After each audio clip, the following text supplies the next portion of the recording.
They say some souls are too old for a single lifetime, that when their work is unfinished, the earth calls them back.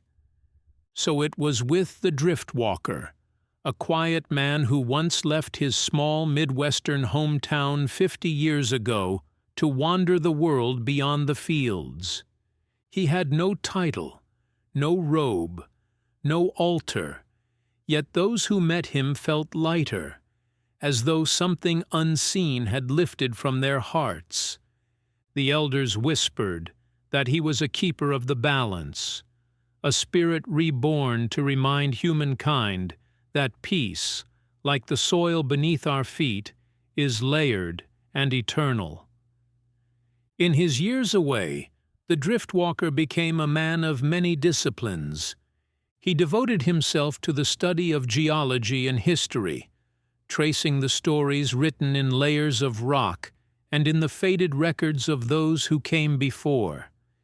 He could read the age of the land by the color of its clay and sense the passage of time in the weathered bones of old foundations and forgotten trails. He built a family, loved deeply, and lived long enough to watch the world change. When his hair had turned to silver, he buried one of his sons, a loss that hollowed his chest and deepened his silence. But rather than turning bitter, he became gentler still. He learned to listen even more closely, to wind, to water, to people, and somehow that listening became a kind of healing. When he returned home after half a century, the fields seemed to pause. The wind quieted as he passed.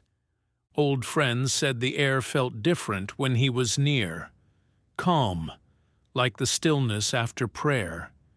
He never called himself a teacher, but people came to him all the same.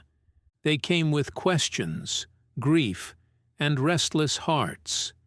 He'd smile softly and say, "Peace isn't something you find, it's something you remember." Soon, they called him the Driftwalker, the man who walked between past and present, who could read time in stone and forgiveness in silence. When he passed, the land itself seemed to breathe. The sky turned gold over the fields, and for a moment the wind carried the low thrum of a distant drum, steady and kind. The elders nodded and said, "He's gone back to the circle." The Driftwalker walks again, just in another world. And even now, on still nights when the stars rise over the old glacial plains, people say they can feel him, a calm presence moving through the earth and air. The Driftwalker, whispering to those who listen that peace was never lost, only waiting to be remembered.